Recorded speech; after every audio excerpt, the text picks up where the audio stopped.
জয় মা তারা, জয় মা তারা, জয় মা তারা। নমস্কার, আমি অনিকেশ বৈদ্য। আপনারা শুনছেন কালীকথা। এখানে শুধুমাত্র গল্প নয়, গল্পের মাধ্যমে শিক্ষাও দেওয়া হয়। প্রতি বৃহস্পতি এবং শনিবার শুনতে ভুলবেন না কালীকথা। আজকের কালীকথায় আপনাদেরকে যে গল্পটি শুনতে চলেছি সেই গল্প শুনবার আগে আপনারা প্লিজ আমার ইউটিউব চ্যানেলটি সাবস্ক্রাইব করে নেবেন এবং বেল আইকনটি ক্লিক করবেন এবং লাইক কমেন্ট শেয়ার করতে ভুলবেন না। আজকেও আপনাদেরকে যে গল্প বলতে চলেছি সেই গল্পের মধ্যে শিক্ষা আছে এবং সেটা আপনাকেই খুঁজে নিতে হবে। তো গল্পটা সত্যিকারেরই একটি ঘটনা। এটি আমি এফবি থেকে পেয়েছি, মানে ফেসবুক থেকে পেয়েছি, অনেক খুঁজে। কারণ মানুষের প্রায় পায়ে ধরতে ধরতে ধরতে গল্প পাওয়া যাচ্ছে না। মানে আমি বলছি যে ফেসবুকের মাধ্যমেও আপনারা দিতে পারেন, হোয়াটসঅ্যাপে আপনারা রেকর্ড করে পাঠাতে পারেন, সব নাম্বার সব কিছু দিয়ে দিচ্ছি, তারপরেও মানুষ পাঠাচ্ছে না। হয়তো ভাবছে আমি তাদের কাছ থেকে টাকা মেরে নেব, ভাবতেই পারে। তো আমি আবারও বলছি, আপনারা প্লিজ আমার ইউটিউব চ্যানেলে যদি গল্প দিতে চান তাহলে আমার হোয়াটসঅ্যাপ নাম্বারে এসেও আপনারা গল্পটা দিতে পারবেন, কিন্তু সেই রেকর্ডটা যেন পরিষ্কার হয়।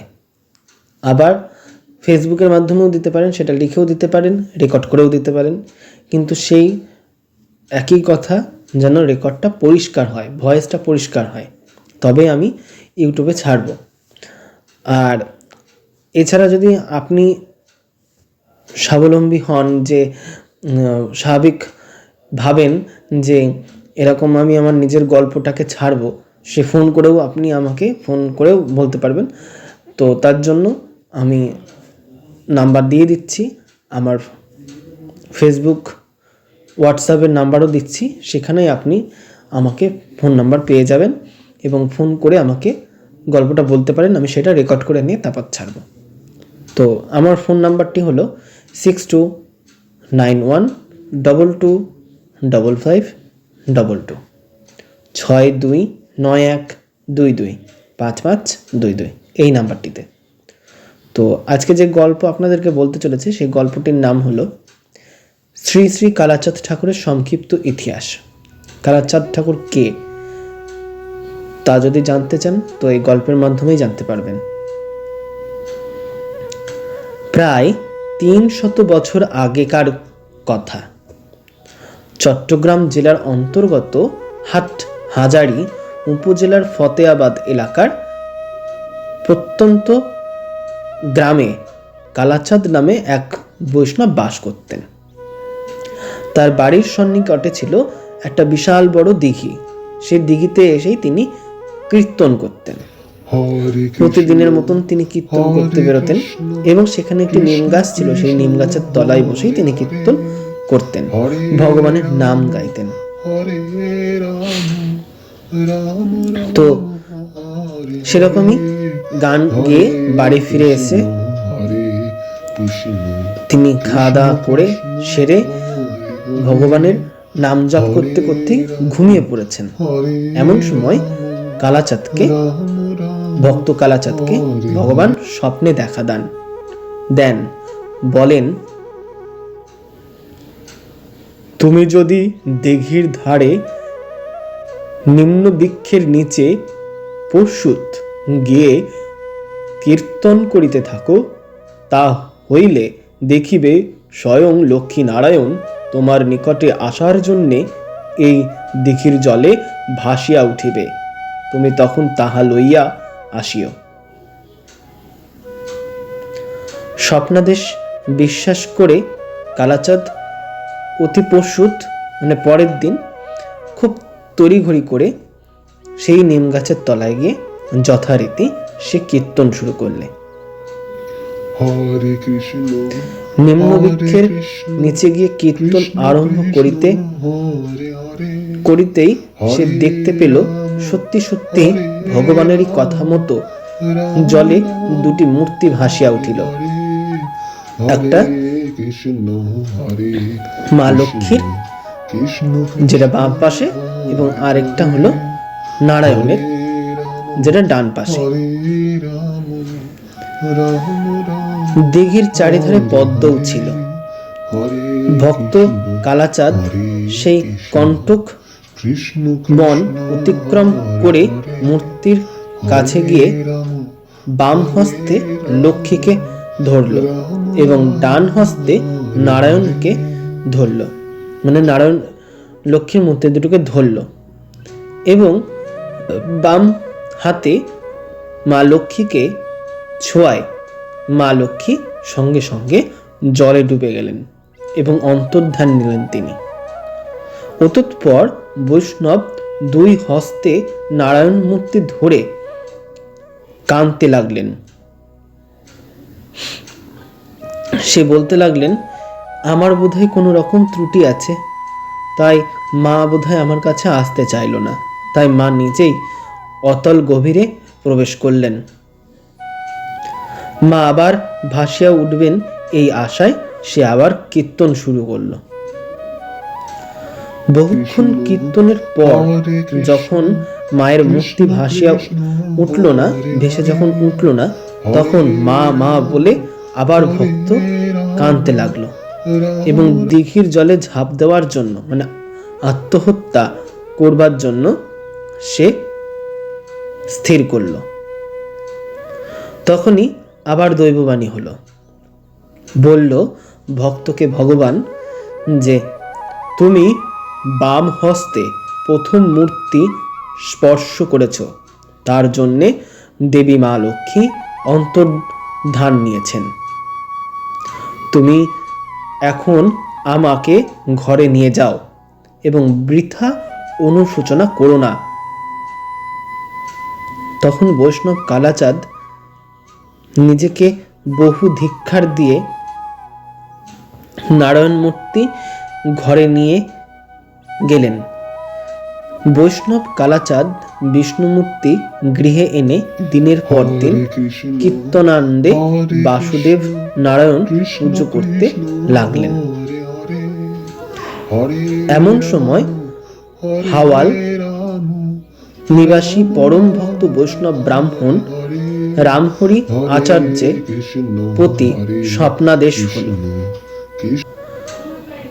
আমাকে তোমার নিকট এনে রাখো এবং ভক্ত কালাচাঁদের নামকরণ করে আমার পুজো করো। ভক্ত কালাচাঁদের প্রতি ও তদানুযায়ী স্বপ্নাদেশ হলে কালাচাঁদ স্বয়ং রামহরির আচার্যের গৃহে গিয়ে বিষ্ণু মূর্তি স্থাপন করে আসে। কিন্তু এর মধ্যেও একটি অলৌকিক ঘটনা ঘটে।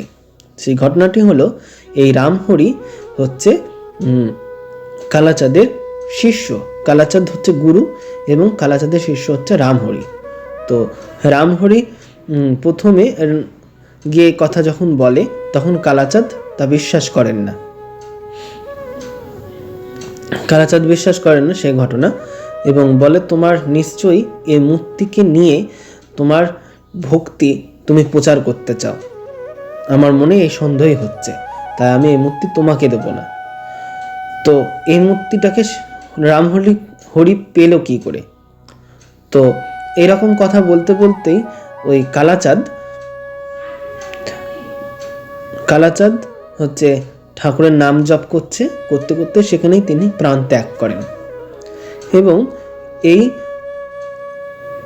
ঠাকুর মানে কালাচাঁদ ঠাকুর তখন আবার রামহরিকে স্বপ্নাদেশ দেয় যে আমি অমুক জায়গাতে আছি, মানে কালাচাঁদের কাছে আছি এবং কালাচাঁদ সে তার দেহ ত্যাগ করেছে, তুমি আমায় তোমার গৃহে নিয়ে চলো এবং আমাকে প্রতিষ্ঠা করো। তো কালাচাঁদের সেই ঠাকুর অর্থাৎ নারায়ণ মূর্তিকে ঘরে নিয়ে আসে এবং এদিকে কালাচাঁদ যখন মারা যায় তার শ্রাদ্ধ সংক্রান্তিও সেই করে, তার তিন কুলে কেউ ছিল না। তো এই রামহরি সবটা দায়িত্ব নিয়ে করে এবং ওই ভগবানকে নারায়ণকে নিজের বাড়িতে নিয়ে এসে প্রতিষ্ঠা করে। সেই সময় তো কালাচাঁদ মানে উনি আসেন, ওনার আত্মাটা আসে দেখতে। তো এইভাবেই প্রতিষ্ঠাটা হয়। এরপর হয় কি, রামহরির সেই মূর্তির প্রতি ভক্তি বেড়ে ওঠে এবং সেই ভক্তি এমন পর্যায়ে বেড়ে যায় সে তার মানে পাড়ায় আশেপাশের লোকেরাও বলে যে তার ভগবানের প্রতি খুব বিশ্বাস এবং সে খুব ধর্মপরায়ণ ব্যক্তি, এই নাম তার ছড়াতে থাকে এবং এই নিয়ে রামহরির মনে অহংকার বোধ জন্মায়। তখন রামহরি সব কিছু ভুলে, মানে নিজের পরিবার পরিজন সবকিছুকে ভুলে সে এক মনে কালাচাঁদের প্রার্থনা করতে থাকে। মানে ওই ঠাকুরটা, মানে নারায়ণ বা বিষ্ণু মূর্তি যেটা, ওর নামই হয়ে যায় কালাচাঁদ। তো ওই কালাচাঁদ ঠাকুরের সামনে বসে নাম জপই করতে থাকে। এদিকে তার 3টি সন্তান, অর্থাৎ প্রথম এবং দ্বিতীয় সন্তান বিশেষ রোগে মারা যায়। তৃতীয় যে শিশুটি থাকে সেও মরতে বসে।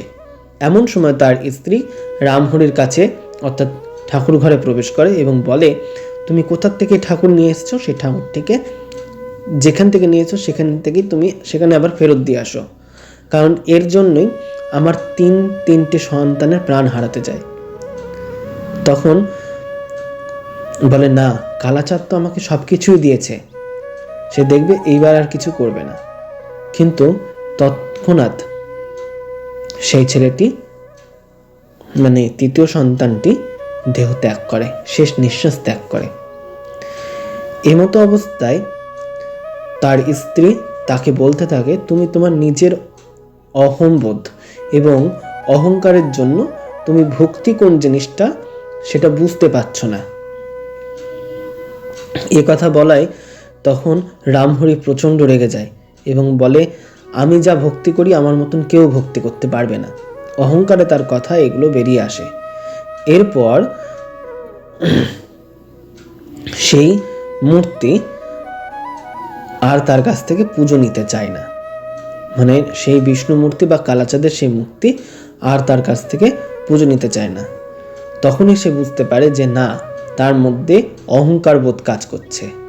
তখন তাকে স্বয়ং বিষ্ণু এসে আবার দেখা দেয়, বলে, তুমি এক্ষুনি এই মুহূর্তে তুমি তোমার নিজের গৃহ ত্যাগ করো এবং দেখবে তুমি আমার নাম যদি সবার মাঝে ছড়িয়ে দিতে পারো, তাহলেই দেখবে তোমার সন্তান কেন, তুমি সবাই সুস্থ থাকবে। এরপর সে রামহরি গৃহত্যাগ করে এবং এদিকে তার 3 সন্তানও ফিরে আসে। এরকম অবস্থা দেখে তার বউ, মানে রামহরিকে আটকাতে যায়, কিন্তু আর পারে না আটকাতে। সে আপন মনে নাম করতে করতে বেরিয়ে যায়। হরে কৃষ্ণ হরে কৃষ্ণ কৃষ্ণ কৃষ্ণ। তো এটাই হলো ভগবানের গল্প। আরো একটি অলৌকিক ঘটনা আছে। তো এই ভগবানের মুখ উত্তরমুখী হয়ে গেছিল একবার, তো সেটা নিয়েও একটি অলৌকিক ঘটনা আছে। এখানে গল্পটা আমি আপনাদেরকে বলছি। কৃষ্ণ কৃষ্ণ হরে হরে হরে। মন্দিরের দক্ষিণে যেখানে বর্তমানে শিব মন্দির ও দুর্গা মন্দির অবস্থিত রয়েছে, সেখানে প্রথম শ্রী শ্রী ঠাকুরের মূর্তি স্থাপন করা হয়েছিল। তখন পাকা মন্দির ছিল না ঘেরা বেড়া, বাঁশের ভাঙা ঘর, ঠাকুরের পুজো হতো। এখানেই ঘটে একটি অলৌকিক ঘটনা। ব্রাহ্মণ ঠাকুরের পুজো শেষ করে সন্ধ্যায় ঠাকুরকে শয্যা দিয়ে বা শয়ান দিয়ে দরজা বন্ধ করে যথারীতি নিজের গৃহে চলে যায়।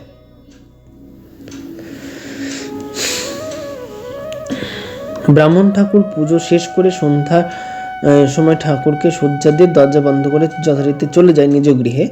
তো সকালে এসে ব্রাহ্মণ দেখে যে দরজা খোলা এবং দক্ষিণমুখী বিষ্ণু মূর্তি উত্তরমুখী হয়ে আছে। বৃদ্ধা মনে করে কেউ হয়তো দুষ্টুমি করে এই কাজটি করেছে। আবার বিষ্ণু মূর্তিকে দক্ষিণমুখী করে রাখা হয়। পরে সন্ধ্যা আরতি দিয়ে আবার সেদিনের মতনই দরজা বন্ধ করে নিজ গৃহে চলে যায়। পরের দিন এসে দেখে সেই একই রকমই অবস্থা। এরপর থেকে এখানে ঠাকুর উত্তরমুখী হয়েই আছে, কারণ আগে ঠাকুরের মন্দির ছিল সেখানেই, যে কারণে সে জায়গাটাকে ঠাকুর নিজেই ভুলতে পারছে না, যে কারণে সে উত্তরমুখী হয়ে থাকছে। দক্ষিণমুখী রাখার ফলেও এরপর থেকে তাকে দক্ষিণমুখী রাখা হয়। তো এখানে এই যে পরে বাচ্চাটাকে ফিরে পেল এই কারণেই এখানে যদি কেউ যায়, যাদের মানে বাচ্চা কাচ্চা হয় না, তারা যদি এই ঠাকুরের পুজো করে বা দূর থেকেও যদি পুজো করে, তাহলে তার মনস্কামনা পূরণ হয়। সেই জন্য এখানে একটি